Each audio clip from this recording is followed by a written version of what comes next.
Well, Haiti Liberté is the largest Haitian weekly, but it also happens to be the most progressive Haitian weekly as well. It is a community paper, but in a very international sense. It's distributed not only in New York City, the 5 boroughs, Miami, Montreal, Paris, and of course Haiti. It is a wide-ranging forum. Above all, provides analysis each week of the events in Haiti, which have been very tumultuous these past 25 years since the fall of the Duvalier dictatorship. And this July 28th will be celebrating our 5th anniversary of Haiti Liberté, a gala of epic proportions in Queens, New York. Essentially, Haiti Liberté has become, I could say, the journal of record of the progressive Haitian movement. It's where people hash out ideas, make their proposals, make their analysis. And it's, I could say, the torchbearer for the Lavalas movement.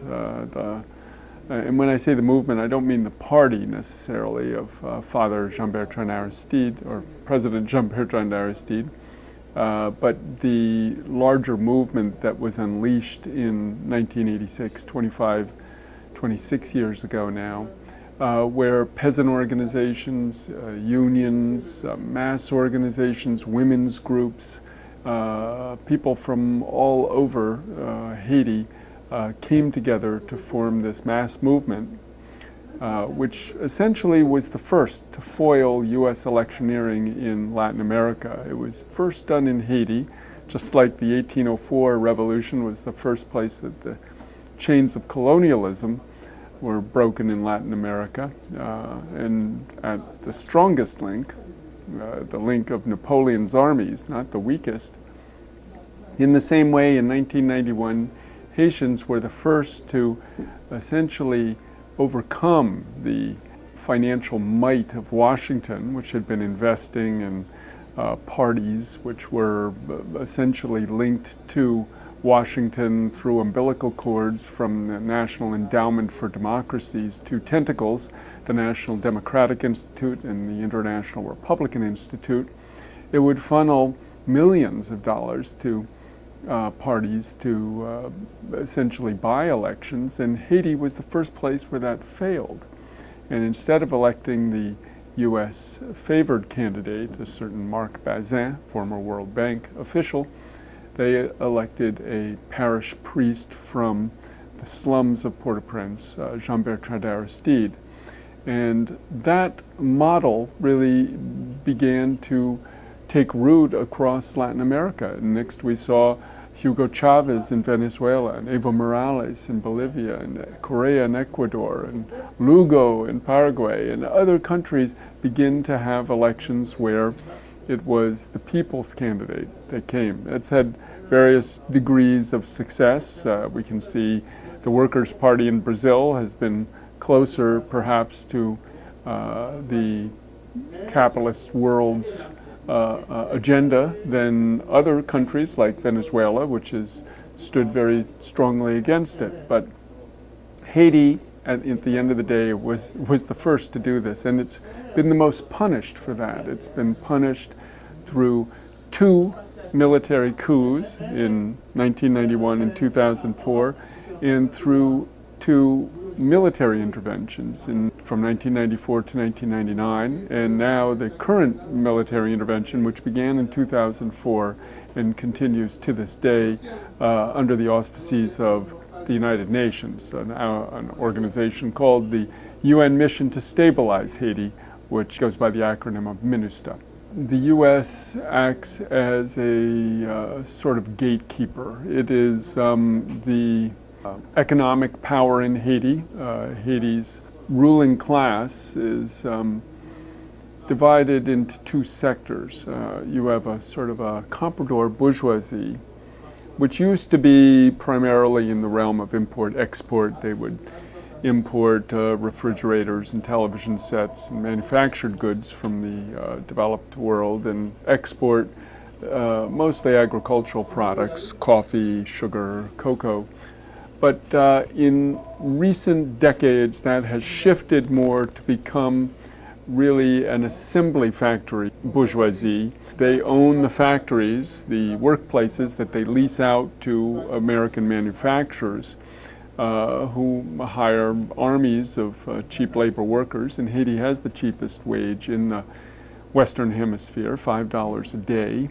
And so this commodity that the Haitian bourgeoisie now really sells is no longer agricultural, but really labor power, cheap Haitian labor power to build the U.S.'s electronics, braziers, and toys. So this is the power that the U.S. exercises is not only through their intervention through the National Endowment for Democracy, or NED, as I mentioned before, and of course its cousin agency, the CIA, NSA, etc., but through its control and allegiance of this, control of and allegiance with this comprador bourgeoisie, or assembly industry bourgeoisie. This came into stark relief when the U.S. led its campaign against Aristide from 2001 to 2004. The quote-unquote civil society organization that led this coup was headed by the principal assembly factory owner, a guy called Andy Aped, who was in fact a U.S. citizen. So this shows you the power of the U.S. Embassy and the U.S. government in Haiti. In fact, almost in any governmental initiative that's taken, the media, the news media of Haiti will always go to the U.S. ambassador to see what his opinion is, because he becomes almost like a proconsul. I could say actually the principal proconsul right now, even a kind of a supra-proconsul, is Bill Clinton, who has taken on Haiti as his sort of pet project. He was there encouraging investment in 2009, and then in 2010, when the January 12th earthquake hit, he became the special envoy of the Secretary General of the UN, and became a kind of a bursar, if you will, a treasurer of the billions of dollars given by the world to Haiti, or pledged by the world. A lot of it hasn't been given yet. Some $10 billion were pledged. Maybe half of that has come in so far, and even less of that has been actually dispersed and implemented. But in the early years after or in the first 2 years after the coup, after the earthquake, Bill Clinton was at the head of a thing called the Interim Haiti Recovery Commission, IHRC.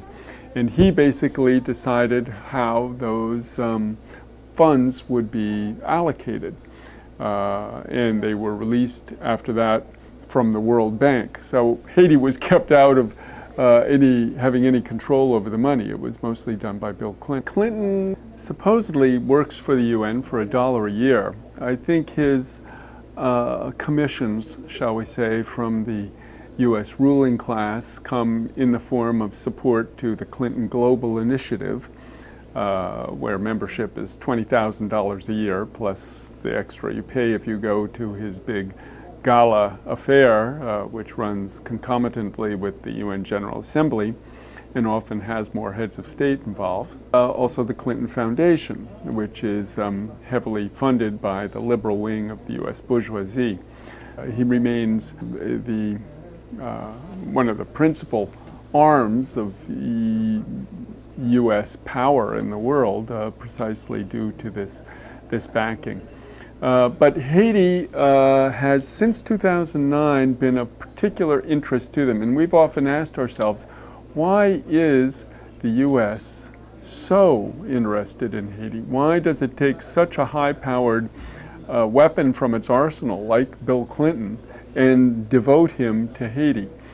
It could be its geopolitical positioning, in that it sits across the Windward Passage from Cuba.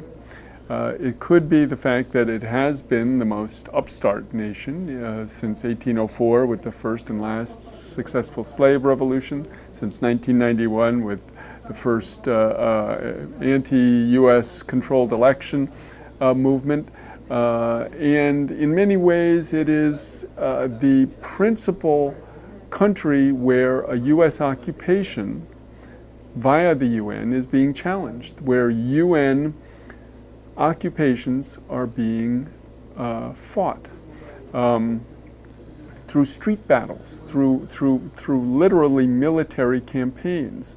This is principally in Haiti. You see the so-called peacekeeping mission. We have to remind the viewers that in the old days, which was only about 40 years ago or 30, the U.S. would use client dictators, people like Duvalier, the former dictator of Haiti, or Marcos, the dictator of the Philippines, or Pinochet, the dictator of Chile.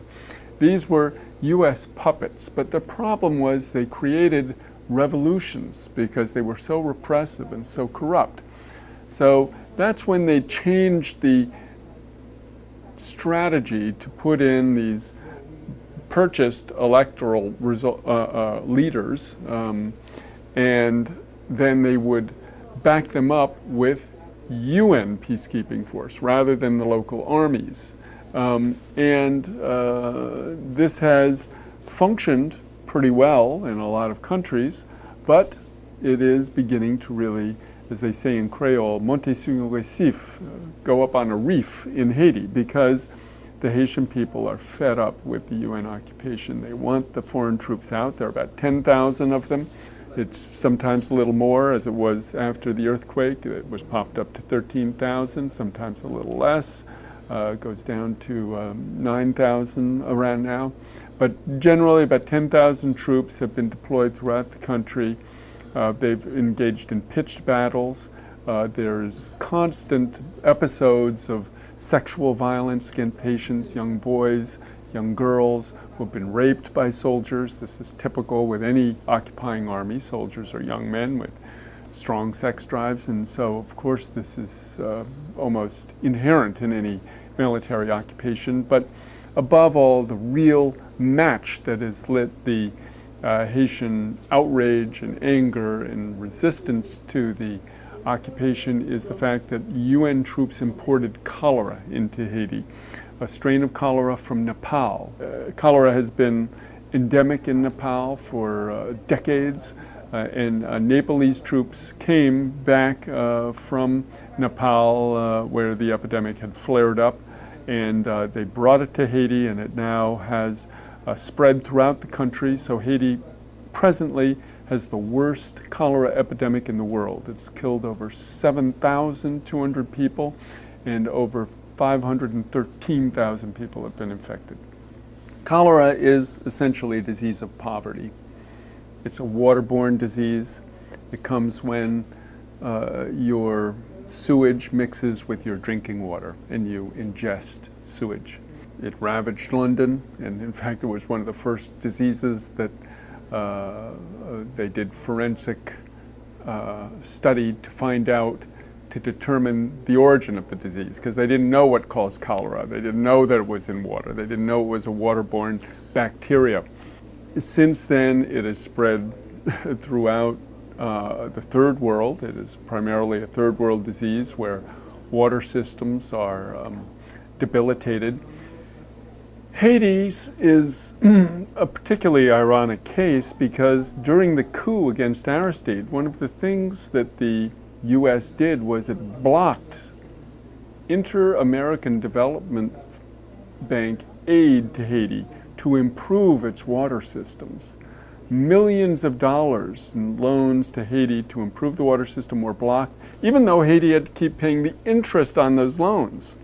So in this incredible outrage of international hostage-taking of funds, because this was completely in violation of the Inter-American Development Bank rules and regulations. Again, this outlaw nation is, of the U.S. is without shame or mercy. And now those water systems remain debilitated. It's very difficult to find clean water in Haiti. As a result, the disease spreads dramatically. The essential way to stop it is to improve the water systems, make it so that sewage and fresh drinking water do not mix. that's when it will be solved. The disease right now, they have to essentially use an emergency room technique, which is to take people who do come down with the disease, keep pumping them full of water and rehydrating them, and in some cases giving them antibiotics. As long as you can keep rehydrating, you'll usually survive it. Oftentimes the young and the old are not strong enough. Well, Haiti Liberté, I could say, is the standard bearer for the anti-occupation forces. Yes, we've told people about preventive measures they can take, etc., and we've explained cholera, but it's essentially a political problem. And so Haiti Liberté is, I could say, in many ways, the voice of the opposition to the occupation, condemning the UN troops for bringing cholera. It should also be said Haiti Liberté is based in an office in Port-au-Prince, which is called the Bureau des Avocats Internationaux, the International Lawyers Office, which is a collection of lawyers, and they have brought suit against the UN on behalf of 5,000 cholera victims' families. These are families who survived a family member dying, usually a father or a mother, or people who have had cholera and survived but had their livelihood destroyed in one way or another. So they have sued the UN, asking for reparations for the importing of cholera, charging them with gross negligence for not testing the Nepalese soldiers that spread it because their outhouse leaked into the headwaters of Haiti's largest river, the Artibonite. And 3, to ask the UN to simply acknowledge that they have been the agency which brought cholera to Haiti. Although they've had multiple medical teams, including one sponsored by the UN itself, which have said it came from the UN base up on the Central Plateau in Mirabelais, the Nepalese base. The UN has officially never recognized this. Aristide tried a sort of political judo in 1991 after the coup.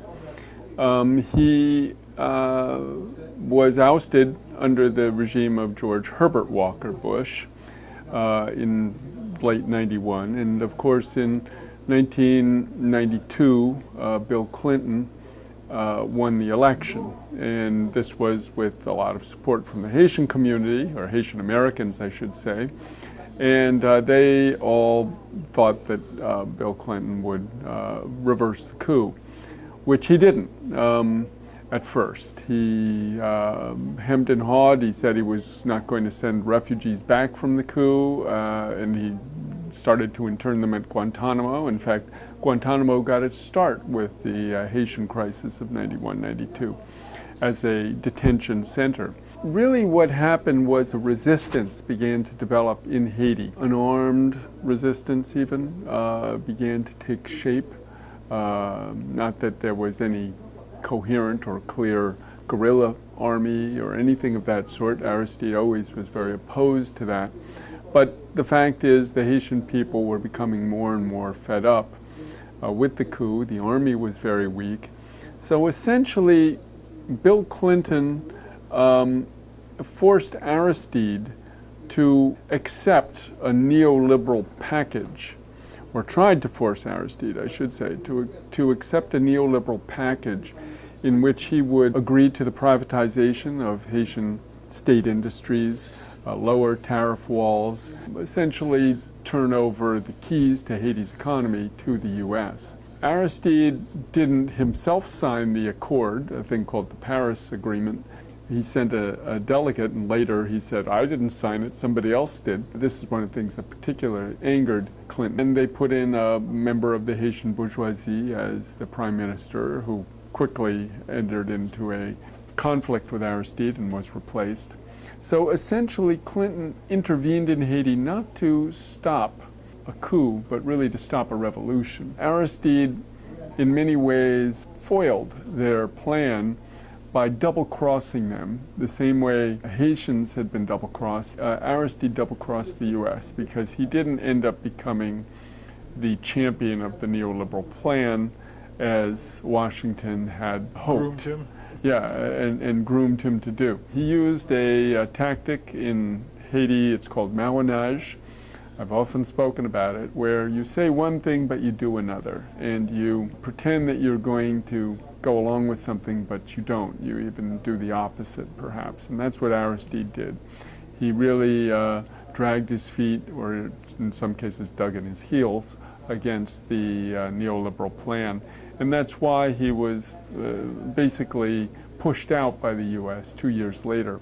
Haitians were asking that he recoup the 3 years that he spent in exile, but when the U.S. saw that Aristide was not going to be a team player, they made sure he had to go. Could you explain a little more of the neoliberal plan?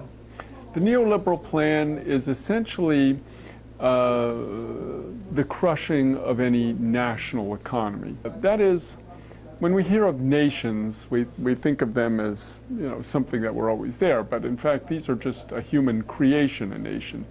A nation is essentially the boundaries of a market, of a bourgeoisie. The original nations were those of England and France, Germany, Belgium, Holland.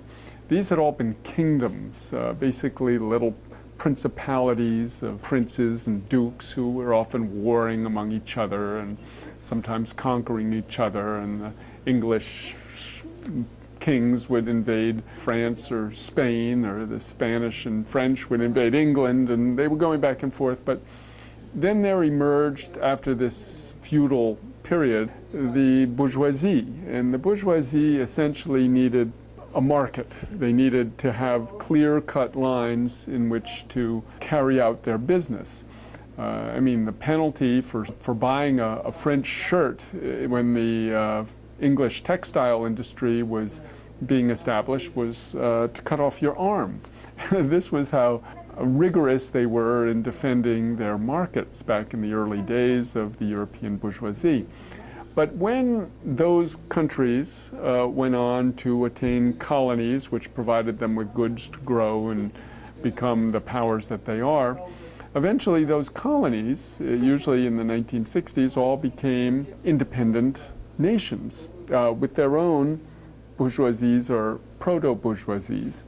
But the U.S. did not, and the U.S. and Europe did not want any of these colonies to grow, to become real bourgeoisies. A couple of them managed to do it anyway, usually through major and bloody revolutions, as we saw in Russia and China, even though they were led by communists. But eventually communists were overcome and sort of beaten back by capitalist forces. So we see capitalists more or less in charge of China and Russia now. But countries like Haiti were not as lucky because they were kept down, usually through these military dictatorships on behalf of the U.S., or later through these neoliberal regimes, which were set in place after the Second World War in the Bretton Woods. You had the IMF, World Bank. And the neoliberal regime essentially tries to establish the country to become an appendage of the metropoles, like the U.S., what we now call neo-colonies. So what it says is that you can't protect your market the way the English bourgeoisie would protect its emerging textile industry by cutting off people's arms if they bought a French shirt. No. They say, lower your tariff walls. We want to be able to bring all our goods into your country, even though we massively are more powerful from a productive point of view, because let's take the case of rice. Haiti used to have a rice basket in Haiti. It was the Artibonite Valley, very fertile, beautiful, used to be these emerald green rice fields stretching as far as you could see. The U.S. said, we want to be able to bring our rice into Haiti at the same price, which are produced on these huge industrial farms with these giant threshers a mile wide. So you have threshers a mile wide, competing against a peasant with a hoe. So, of course, the peasant can't produce it with the same efficiency and the same quantities and give it at the same price.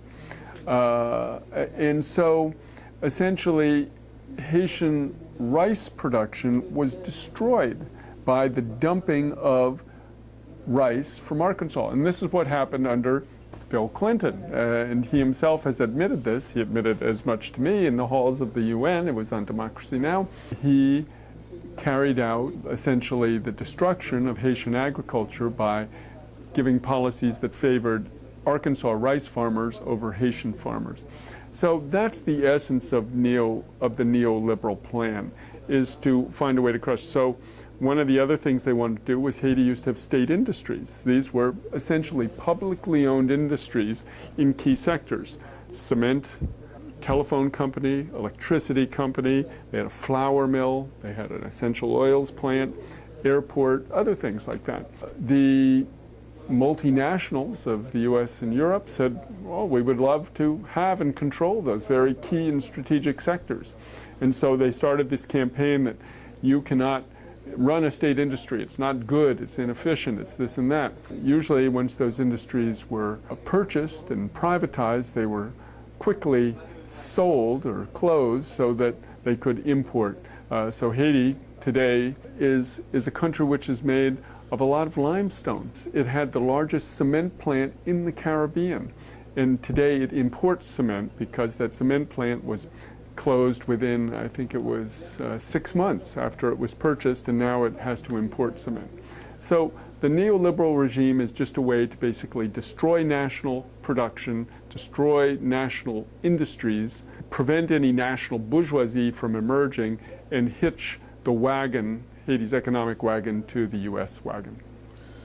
So the attraction to the idea of revolution is the undoing of those things that happened to restore agriculture, to restore the cement industry as a national project? It's a struggle, it's what they call the national democratic revolution, so that it's Haitians that decide their own history, their own political system, their own political choices, not the US Embassy, not the National Endowment for Democracy. And two, national in the sense that the wealth of the country, the resources of the country go to benefit Haitians and not foreign investors. So this is the struggle of Haiti, and I could say of the third world generally, of the South against the North, is for this national democratic self-determination. Very few countries have been able to do it. We've seen Cuba is one which has been able to. We've seen the emergence of countries which are beginning to in Latin America, Venezuela. Even Brazil, we can say in some ways, are countries which are in some ways at odds with the US now because they have the temerity to be their own bosses and not to be just lackeys of the US.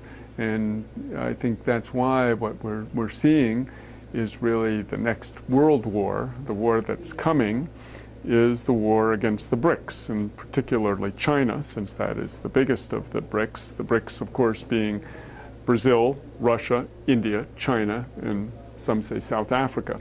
But really, Russia and China are the two heavyweights of the group. Brazil and India are also the countries which the U.S. is very concerned that they not challenge its world hegemony. Has Aristide mentioned in his writings or his talks any revealing interactions when they were trying to con him into going with neoliberal program? No, he hasn't. You know, Aristide is not an in-your-face kind of opponent like Chavez or Castro or Morales. He's more the kind of guy who will sit there, listen, nod, smile, be very enigmatic, but you don't really know what's going on in his head, and he'll even speak to the people in a kind of a code. A lot of the time his messages to the people. His responses will be very elliptical, very obtuse, and the people will often understand it, but the imperialists are often left scratching their heads. So he's never been really forthright and outspoken. Occasionally he will make some comments. There have been over the years, and especially during the years that he was in exile in South Africa from 2004 to 2011, he was in South Africa, and he would write yearly year-end messages to the Haitian people, sort of Christmas cards, if you will, but they were also for Haitian Independence Day, which is January 1st. That's when this guy, Jean-Jacques Dessalines, declared Haiti's independence in 1804. In a couple of those, particularly the last one, he did denounce the occupation and the neoliberal plan and foreign domination. And he has in other cases. When he was a parish priest before he was president, he was a very strong anti-imperialist spokesperson. That's why he became so powerful and so popular. But once he became president, he became much more prudent, if you will, and less forthright in his critiques. So in current Haitian politics, how effective has been the establishment of this countervoice? Of the popular progressive Yes. countervoice? Yeah. Very. I mean, Haiti Liberté is the largest Haitian weekly. We are progressive, often Marxist, often anti-imperialist voice. That is, the analysis is often clearly that. Every week we talk about what's going on in Venezuela and Cuba and Bolivia. So we are all of that, and yet we are the largest weekly. So that tells you something about where the political center of gravity is in Haiti. I could say some indicator of where the Haitian people are. It's ironic that in many ways the devaluists have been able to reclaim power now through the presidency of Michel Martelly. He is a neo-devaluist. His clique around him are mostly the kids of the devaluists, of the ministers and potentates that surrounded baby doc Jean-Claude Duvalier. And they came to power in a fraudulent election. It was illegal. The Haitian Electoral Council never agreed to it. He was essentially jammed down the throat of the Haitian people. Less than 25% of the electorate went out and voted in that election. Basically 75% of the people boycotted the election. The people are tired, though, in Haiti. They've been fighting for 25 years, since '86. When they did elect governments into power, both times they were removed by coups d'états, and occupations were the result. So they began to tire of the exercise, if you will, and don't quite see what their options are now. So many have sort of resigned to letting Martelly do his thing. Martelly's coming with lots of promises, lots of demagogy and a bluff, and that's works for the first couple of months or year, which it's been about. And now it's starting to wear off as people are starting to see that essentially his government appears to be just filling their pockets to the brim with government and aid monies, and the people are in never before seen poverty, if that can be believed. The situation is extremely bad in the country. So we see a situation where the people are very conscious, very mobilized in some sectors, but the mass of people have not moved yet because of the many pitfalls they've stepped in the past 25 years.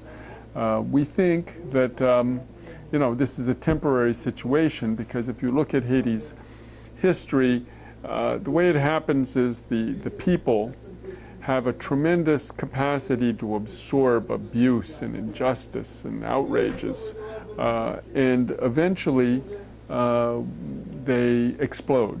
After an incident will come about, a child will be shot, or something will happen that will just set them off. And when that happens, there's no stopping it. It's a firestorm. And for that reason, the current president wants to beef up the army? Yes, that is essentially, it's a neo-devaluerist sector, and in many ways the devaluerists are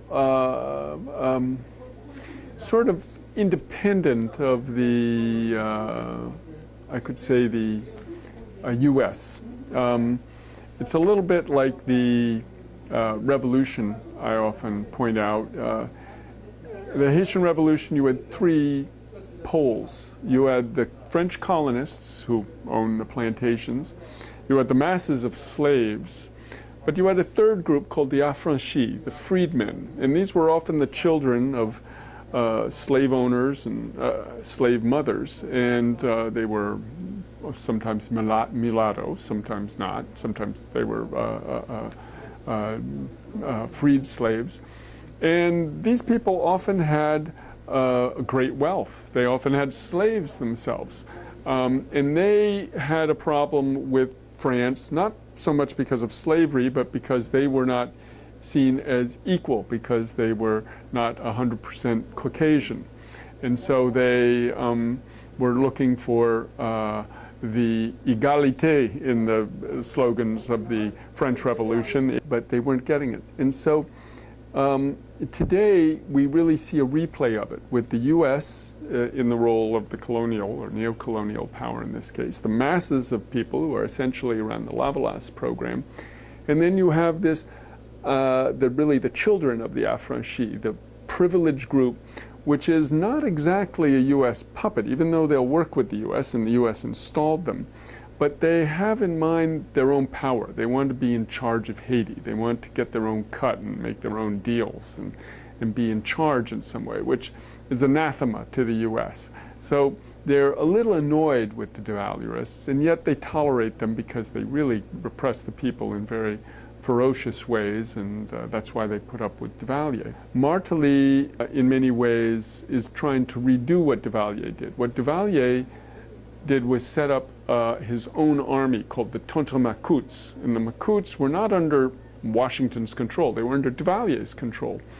And so, as a good student of Machiavelli, Martelly, like Duvalier, has seen the need to have his own army, and he's trying to set it up. The U.S. is saying, no, you can't set up the army, because they want to have control of the guns. Of course, that's who decides who's in charge of any state at the end of the day. Right now, the U.S. is in charge of them. They're in charge of the UN, they're in charge of the Haitian police, who have at their head a Haitian agent of the U.S. So that's the struggle going on. But yes, Martelly knows that he's going to have to fight, maybe with the U.S., maybe with the people, but that's why he's trying to get his army in. The army is there. He's been funding it under the table, but neither the people nor the U.S. are too happy about it. How's the 1%, 99% movement in the U.S. being perceived by the Haitians? Oh, I think they're following it. They see its emergence, and in fact, the Haitians were the first group to make a march across the Brooklyn Bridge to join in solidarity with the Occupy movement. I mean, in many ways, Haitians were the first Occupy movement, if we could say that. The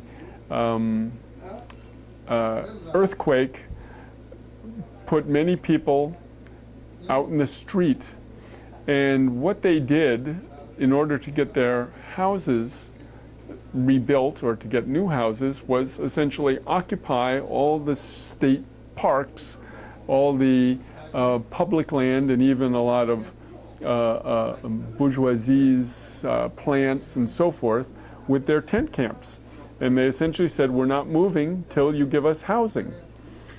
Well, they held out, and some people did get housing or some form of it. A lot of the time it was very poor. Often it was in places very remote, or in a floodplain, or in a desert, or in some godforsaken spot.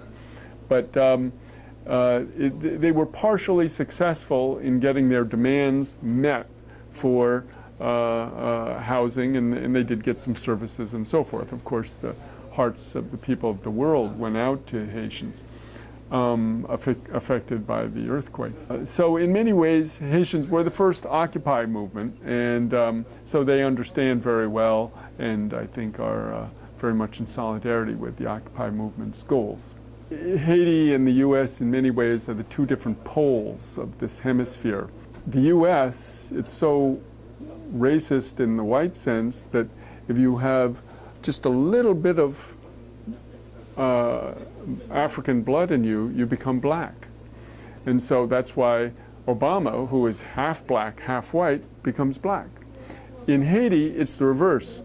Because it is a nation founded by principally Africans, if you have a little bit of Caucasian blood in you, you become white. And so in Haiti, they would call Obama a blanc, a white. In the US, he's called a black man. So it just shows the two different visions. Yes, of course, many Haitians supported Obama as a step forward, that this fantastically racist society could elect somebody who was half black, but a mulatto, if you will. But they had no illusions. They knew very well, after watching their own president, President Aristide, who came to power with a real popular movement behind him, because let's face it, Obama was not the result of any popular uprising. He was nurtured in the nurseries of the Democratic Party, was plucked out of Harvard and groomed for the job and then put in the job. And he's done a good job of doing what his ruling class groomers trained him to do. But when the Haitians had their own candidate win the presidential election, he was not able to do much. So I think they knew that Obama and the Obama hype was limited. I think in many ways the revolution here is going to come from outside our borders. We have enjoyed, mostly up until now, it's in some kind of free fall, clearly, with the attack on unions and on rights and on government programs in favor of the poor, and on every front. It's clear that the social welfare system that was built here is in collapse, or is collapsing. But a lot of it remains, nonetheless, or some of it remains. And this wealth was really built on the backs of super exploitation throughout the third world. It's on the backs of the workers in Haiti who are paid $5 a day. Not even the notion of a $7.25 an hour minimum wage is amazing to them. They're making $5 a day, less than a minimum wage worker in this country makes in an hour. That tremendous wealth is what has allowed us to build our welfare state, and in some ways I can say lobotomize through the television and through the politicians, many in our country, so they don't understand much about the world. Unfortunately, despite the fact that there are many strong forces here, there is an Occupy movement, there are parties which have been very heroic and effective in their organizing, but the masses of Americans, I do not think, are on the verge of a revolution. That cannot be said in the case of Haiti. Haitians are in a very revolutionary state of mind, as I think you will find in many parts of Latin America. And that is why they've elected revolutionary presidents. They've been able to. Haiti is militarily occupied by the UN, and their biggest problem is they have nothing. They have no money at all. They just struggle to eat each day, to survive, to resist as they can the next day. So to me, Americans have got to find ways to support those struggles in particularly a country like Haiti, and support the revolutionary forces, support papers like Haiti Liberté, support programs which are doing work against the occupation, the Office of International Lawyers. There are many ways you can connect with the resistance movement in Haiti, and that way support the people's bid for power. So it may seem remote, it may seem it's another country, but to me it is the Achilles heel of this empire, because essentially here I think the armor, ideological and in many ways of control, because everybody with their little iPhone and computer are in some ways controlled, I could say. They can be monitored, they can be polluted, they can be in some ways neutralized. But in Haiti, the ideological, the political neutralization of the masses is much less accomplished. And in that way, I think by supporting those people, those among us who are not zombies, can contribute to our own liberation and to the liberation of the world. You know, just like in the US, you know, when they're doing something that will destroy the environment, they'll call it the Protect the Environment Act. In Haiti, Martelly did the same thing. He said, I'm going to be the education president. And essentially, he took all the funding that used to go to public schools and he gave it to private schools. Or he pretended he was going to give it to private schools. Essentially, he never did. He pocketed a lot of the money, it seems. They put a tax on the remittances that Haitians send back to Haiti.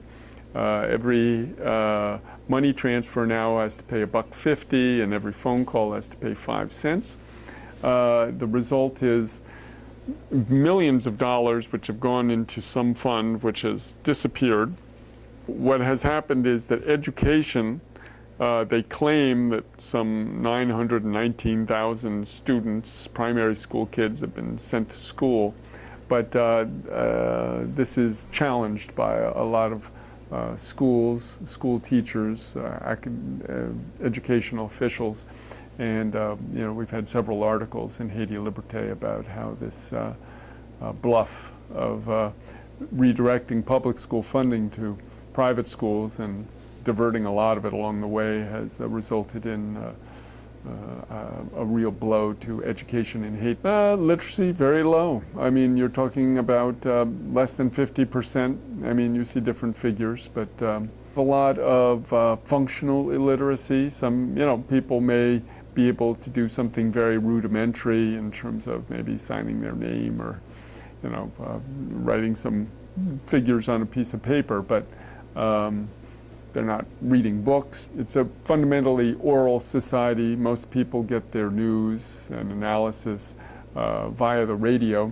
But that's where Haiti Liberté ends up being, having in a way even more leverage, because the journalists, the newsmakers, the politicians, they read this high quality analysis and news, and then it sort of spreads out through this radio network. So in many ways, the lack of literacy almost gives the newspaper more weight than less. Most of the radios are owned by the bourgeoisie and funded sometimes by USAID. They, of course, have a number of initiatives to, you know, through the embassy, even what they call the USIS, the U.S. Information Service, to train journalists and give them orientation, etc. So yes, the U.S. is very much in the media war.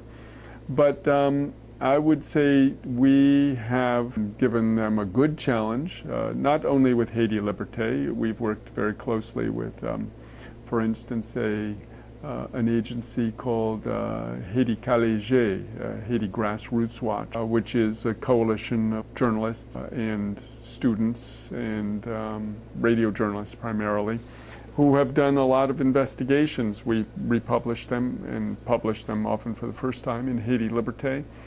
And they've done some very groundbreaking work, investigative journalism.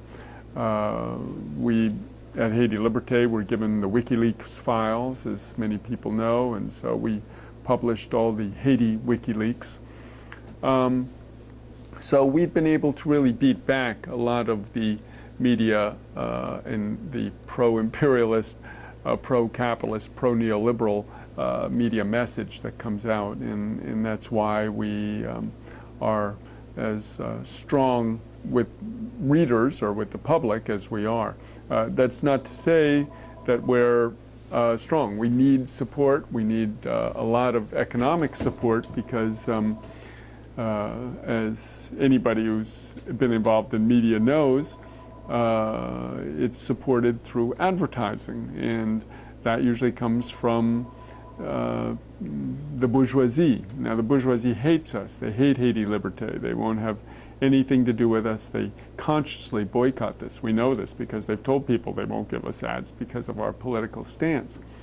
So that means we rely on small businesses here in the States. That's why we have a New York office, not just because there's a lot of Haitians here, but because small businesses here, little funeral parlors or drugstores or gas stations or auto repair people, doctors, lawyers, they'll support us. But occasionally we'll get an ad from Western Union, American Airlines, TD Bank or something. But we need the support of also conscious friends of Haiti who might be watching shows like this to continue.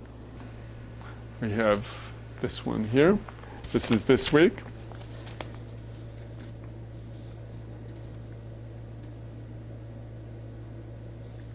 Here we have an article on the support the French ambassador gave to former dictator, President for Life, Jean-Claude Duvalier. And at the bottom, we have a story about the mass march through Pétionville last week of thousands against the Martelly government. Here we have a story on a political organizer who has been jailed. This is an article about how there is a blight affecting Haitian mangoes, and many U.S. mango buyers are trying to tar Haitian mangoes because of this blight, even though it doesn't affect just affects the skin. It doesn't affect the meat of the mango at all. But because it's not pretty to look at, they reject the mango. And then we have an article on the international scenes. A lot of this, the role that Haiti Liberté plays is giving people the story of what's happening in sister nations, particularly of Latin America. So, for instance, the bottom story is about the coup in Paraguay.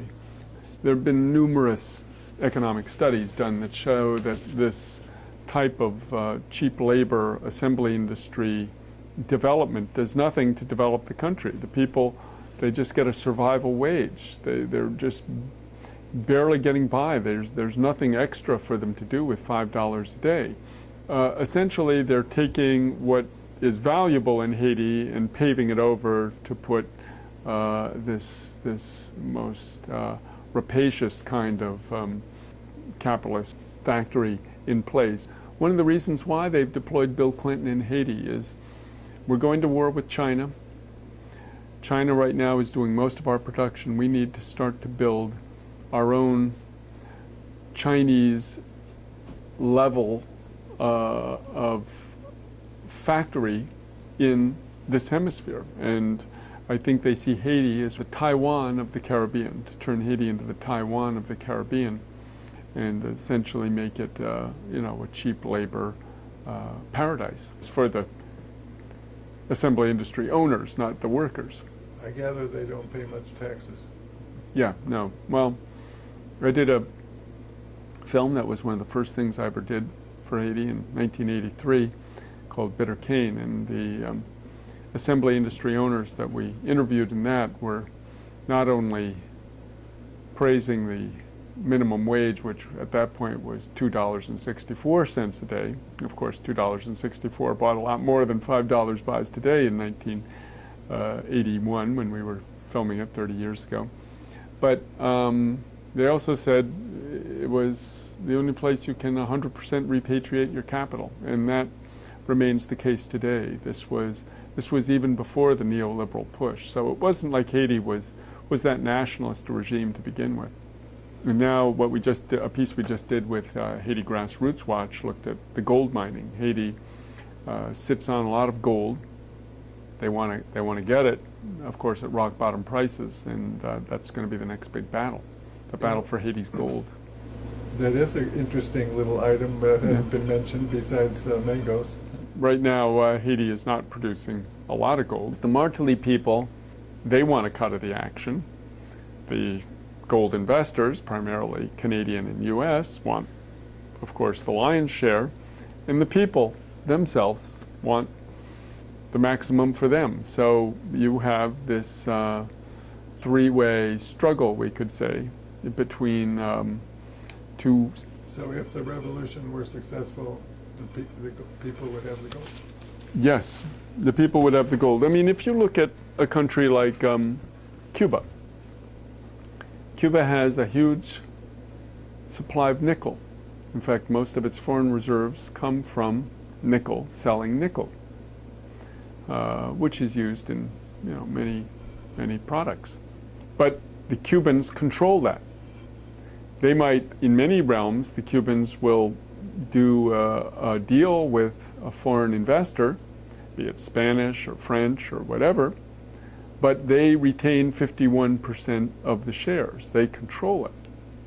They'll say, you can get a cut, but we're going to control it. That's the key. We look at Venezuela. They've just now nationalized all their mining operations. This is the battle. It's between the capitalists of the US and Europe versus the emerging nations of the third world, who, the most progressive of which, are saying, we don't even want it for our own capitalists, we want it for the people. Like Venezuela, Chavez is not representing any group of Venezuelan capitalists. He's representing the Venezuelan people as a whole and saying, we want the people of Venezuela to be able to benefit from our oil, from our mineral resources.